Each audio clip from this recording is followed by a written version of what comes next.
ভূপতিত ইসরায়েলের 2 যুদ্ধবিমান, নারী পাইলট আটক। নেতানিয়াহু ও পেজেশকিয়ানকে ফোন করে মধ্যস্থতার প্রস্তাব পুতিনের। সংলাপ নয়, নাটক, সরকারের উদ্যোগে প্রতারণার অভিযোগ। প্রধানমন্ত্রী বাবুর্চি মোশাররফের আলোচিত উত্থান, রান্নাঘর থেকে সরাসরি কোটিপতি। এতক্ষণ শুনছিলেন সংবাদ শিরোনাম, এবারে বিস্তারিত।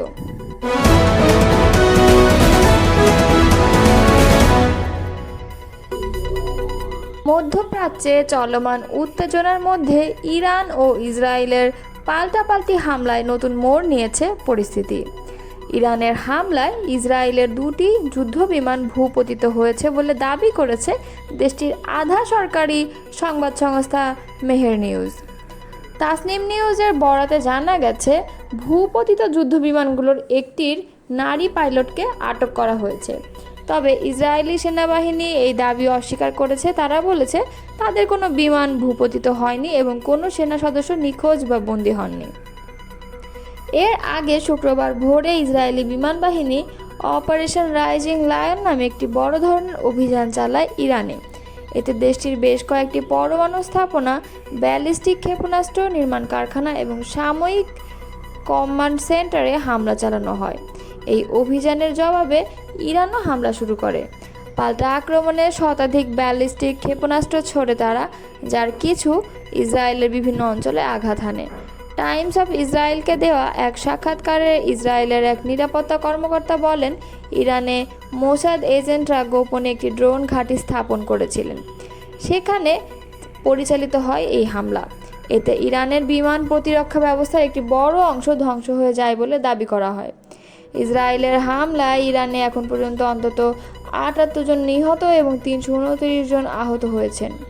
দেশটির রেভলিউশনারি গার্ড পরিচালিত সংবাদ মাধ্যমগুলোর তথ্য অনুযায়ী বাস্তব হতাহতের সংখ্যা আরও বেশি হতে পারে। সৌদি আরব, তুরস্ক সহ বেশ কয়েকটি দেশ ইতোমধ্যে এ সংঘাত নিয়ে উদ্বেগ প্রকাশ করেছে। পরিস্থিতি দ্রুত নিয়ন্ত্রণে না এলে তা পুরো অঞ্চলের জন্য ভয়াবহ বিপর্যয় ডেকে আনতে পারে বলে আশঙ্কা করছেন বিশ্লেষকরা। ইরানের প্রেসিডেন্ট মাসুদ পেজেশকিয়ান এবং ইসরায়েলের প্রধানমন্ত্রী বেঞ্জামিন নেতানিয়াহুর সঙ্গে টেলিফোনে কথা বলেছেন রাশিয়ার president Vladimir Putin. Iran Israel যুদ্ধ থামাতে মধ্যস্থতা করার প্রস্তাবও দিয়েছেন তিনি। শুক্রবার পেজেশকিয়ান ও নেতানিয়াহুকে পুতিন টেলিফোন করেছিলেন বলে এক বিবৃতিতে জানিয়েছে রাশিয়ার প্রেসিডেন্টের কার্যালয় ক্রেমলিন। বিবৃতিতে বলা হয়েছে, আজ শুক্রবার প্রেসিডেন্ট পুতিন ইরানের প্রেসিডেন্ট মাসুদ পেজেশকিয়ানকে টেলিফোন করেছিলেন। টেলিফোনে তিনি ইরানে ইসরায়েলের হামলায় নিহতদের পরিবারের স্বজনদের প্রতি আন্তরিক শোক জানিয়েছেন। ইরানের প্রেসিডেন্টকে তিনি বলেছেন, ইসরায়েলের এই হামলা জাতিসংঘের সনদ এবং আন্তর্জাতিক আইন বিরোধী। একই দিনে ইসরায়েলের প্রধানমন্ত্রী বেঞ্জামিন নেতানিয়াহুকেও টেলিফোন করেছেন প্রেসিডেন্ট পুতিন। মধ্যপ্রাচ্য অঞ্চলে উত্তেজনা আরও না বাড়াতে ইসরায়েলের প্রধানমন্ত্রীকে আহ্বান জানিয়েছেন তিনি। ইসরায়েল এবং ইরানের মধ্যে যে উত্তেজনা শুরু হয়েছে তা থামানোর জন্য মধ্যস্থতাকারী দেশ হিসেবে রাশিয়ার নাম প্রস্তাব করেছে প্রেসিডেন্ট পুতিন। তিনি বলেন, পরমাণু প্রকল্প ও অন্যান্য যেসব ইস্যু নিয়ে দুই দেশের মধ্যে দ্বন্দ্ব চলছে সেসব আলোচনা ও কূটনৈতিক পন্থা সমাধান করা সম্ভব। গত 13 জুন শুক্রবার ভোর 4টার দিকে ইরানের রাজধানী তেহরান সহ অন্তত 8টি শহরে বড় ধরনের বিমান হামলা করে ইসরায়েলের বিমান বাহিনী। এতে নিহত হয়েছেন অন্তত 78 জন এবং আহত হয়েছেন প্রায় 300 জন। এছাড়া ইরানের সেনাপ্রধান মোহাম্মদ বাঘেরি সহ সামরিক বাহিনীর বেশ কয়েকজন কর্মকর্তাও নিহত হয়েছেন। ইরানের পরমাণু প্রকল্প ও সামরিক বাহিনীর স্থাপনাগুলোকে লক্ষ্য করে এই হামলা চালানো হয়েছিল বলে বার্তা সংস্থা এপি জানিয়েছে।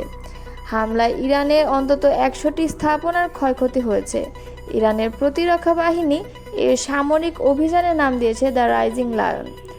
অতর্কিত হামলার পর শুক্রবার রাতে ইসরায়েলকে লক্ষ্য করে অপারেশন ট্রু প্রমিস 3 সেনা অভিযান শুরু করে ইরান। এতে 1 জন নিহত এবং 41 জন আহত হয়েছেন। আহতদের মধ্যে 2 জনের অবস্থা আশঙ্কাজনক। ইরানের পরমাণু স্থাপনা ধ্বংসের ব্যাপারে ইসরায়েল দৃঢ় প্রতিজ্ঞ উল্লেখ করে সিএনএনকে বলেন, আমাদের হিসেব বলছে আগামীকাল 4 থেকে 5 দিনের মধ্যে আমরা ইরানের পরমাণু প্রকল্প সম্পূর্ণ ধ্বংস করে ফেলতে পারবো। মধ্যপ্রাচ্য ও বিশ্ববাসীর মঙ্গলের জন্য এটা আমাদের করতে হবে। অন্তর্বর্তী সরকারের প্রধান উপদেষ্টা অধ্যাপক ডক্টর মোহাম্মদ ইউনূস ও বিএনপির ভারপ্রাপ্ত চেয়ারম্যান তারেক রহমানের বৈঠককে গণ আকাঙ্ক্ষার পরিপন্থী বলে মন্তব্য করেছেন জাতীয় নাগরিক পার্টির মুখ্য সমন্বয়ক নাসির উদ্দিন পাটোয়ারী। তিনি বলেন, লন্ডনে বসে একটি রাজনৈতিক দলের সঙ্গে সরকারের বৈঠক দেশের মানুষের সঙ্গে প্রতারণা। শুক্রবার এক সংবাদ সম্মেলনে তিনি কথা বলেন। নাসির উদ্দিন পাটোয়ারী বলেন, শহীদদের রক্তের সঙ্গে বিশ্বাসঘাতকতা করে বিদেশে মিটিং বসানো কোনোভাবেই গ্রহণযোগ্য নয়। দেশের ভবিষ্যৎ নির্ধারণ হবে দেশের জনগণের মধ্যে দিয়ে, বিদেশি আলোচনায় নয়। তিনি বলেন, 1990 সালের গণঅভ্যুত্থানের পর যে সামাজিক চুক্তির আশা ছিল তা বাস্তবায়িত হয়নি। ফলে দেশের ভবিষ্যৎ নিয়ে আজ যে অনিশ্চয়তা, তা থেকে উত্তরণের নতুন জাতীয় সমঝোতা প্রয়োজন। তিনি বলেন, সরকার যদি বিচার, সংস্কার ও সংবিধান প্রণয়নের ক্ষেত্রে ব্যর্থ হয় তাহলে এনসিপির দ্বিতীয় গণঅভ্যুত্থানের পথে যেতে বাধ্য হবে। শুধু নির্বাচন আয়োজন করলে হবে না, সঠিক বিচার ও সাংবিধানিক সংস্কার ছাড়া এর কোনো মূল্য নেই। নির্বাচন কমিশন সম্পর্কে তিনি বলেন, বর্তমান নির্বাচন কমিশন জনগণের আস্থার প্রতীক নয়, এটি একটি নির্দিষ্ট রাজনৈতিক শক্তির পক্ষে কাজ করছে। নির্বাচন কমিশনের পুনর্গঠন, আরপিও সংশোধন এবং জাতীয় ঐকমত্যের ভিত্তিতে নির্বাচন না হলে দেশে গণতান্ত্রিক উত্তরণ সম্ভব নয়। বিএনপির অবস্থান নিয়েও প্রশ্ন তোলেন এনসিপির মুখ্য সমন্বয়ক।